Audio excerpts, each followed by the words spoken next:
Hello, and welcome to your astrological vibrations for Tuesday, February 21st, 2023 by Gaia Blooming and this plant. I am Mimi, and this energy mantra for today is, I know nurturing my faith will keep pulling me through. And that is what I encourage so much at this time, so much through this season of Pisces, is to really nurture and nourish your faith, your spiritual process, your connection to God, universe, guides. Jesus energy was coming through really strong as I was looking at the astro today, looking at the words of Jesus, not necessarily the Bible, but the words of Jesus, and maybe even some of the books that didn't make it to the Bible to really learn about his energy, because we can learn so much from that. I feel like Jesus was a Pisces, and learning from the energy of Pisces can help us work through this energy of Pisces. And although we're deep in Pisces, I guess tiptoeing into the deep of Pisces, it's kind of like take two steps, you're plunged into the water.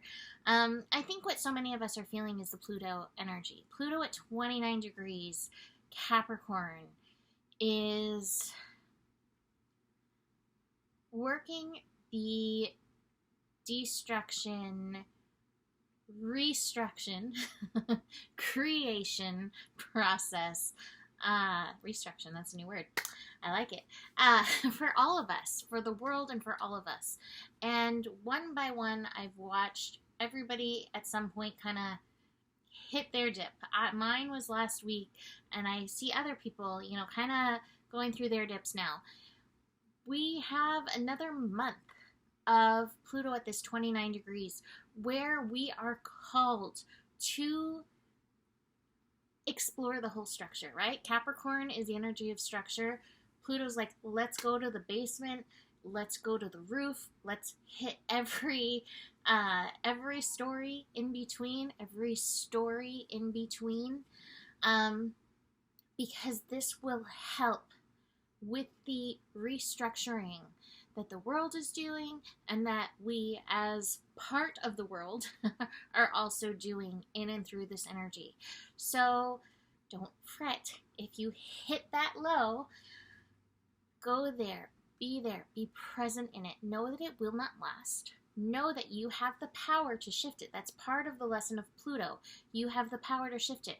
And with this strong Piscean energy, it will be your faith in yourself, your faith in the universe, that can also help pull you and move you through this energy. So that being said, today has really strong mental energy, and a lot of times our mind's input into whatever is unfolding is part of the challenge, or at least it is for me. My mind likes to be 10 steps ahead of the game and be like, oh, this is what's happening, and it's coming from here, and just, all of the stories that it likes to create around things. Too smart for its own good. The brain, the mind. And while I can appreciate it at times, when the stories come and when it's trying to dive ahead and figure everything out, a lot of times that causes the sink. So be aware of that, because today we have Mercury squaring Uranus. And we actually have Lilith energy feeding in. We actually have a bit of a T-square with Lilith. And the Lilith piece feels so potent in this, because Mercury in Aquarius, it is wanting to be 10 steps ahead, and it wants to innovate and figure out the future and figure out where and how it belongs and what it can do and solutions, and that's wonderful. It's great. Uranus in Taurus is bringing those triggers, showing us where we may be stuck, where we can liberate ourselves. Taurus itself can get a little bit sticky. She might show us where we're not wanting to shift, not wanting to move in these radical changing times. And then we have Lilith in Leo, who is so soul-led. It's interesting. I was listening to the song Soul Shine right before this. It came up on Spotify. It's a song that I love so much, and I keep hearing it. Like, soul shine is better than sunshine. Lilith is the soul shine, especially in Leo, bringing the soul recognizing, I came here for this whole process. I am here for it. The good and the bad, the happy and the sad, the challenge and the victory. The soul is here for it, the full and whole experience. And Lilith in Leo is moving through this soul process, heart-led energy. And I think that the heart can bring us the courage that we need to be in this time of deep faith, this time of major shift, this time of destruction and creation. So keep that Lilith in mind. And that Lilith is not necessarily going to be following anything conventional. It knows the way. We have to have the courage, the cojones, to follow through with that. So keep that in mind. Now, just adding to the interestingness, this Mercury-Uranus energy can often spur crazy technology stuff going on. Anytime Uranus, somebody asked me, like, how do the solar flares connect with astrology? What I have seen over and over, a lot of times when we have these peaky solar flares, it actually has a lot to do with Uranus. And so these energies can spin out our physical selves, our nervous systems even more, taking time for grounding and taking that nurturing of faith, nurturing of your spiritual process, and really grounding into that can help. Grounding into your earth process. We are all here for a reason. Like, be here. Not up here. Mercury in Aquarius threatens to be up here, but ground into this physical process because that will help you move through it. Now, what's nice is Venus today will move to 1 degree, so that grace energy is back, and it's fiery and adding a little passion to the process, along with a little impatience. I encourage you to hold your patience because that is still needed.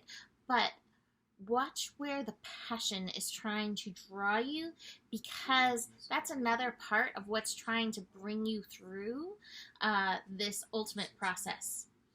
Moon today is going to be finishing up in Pisces.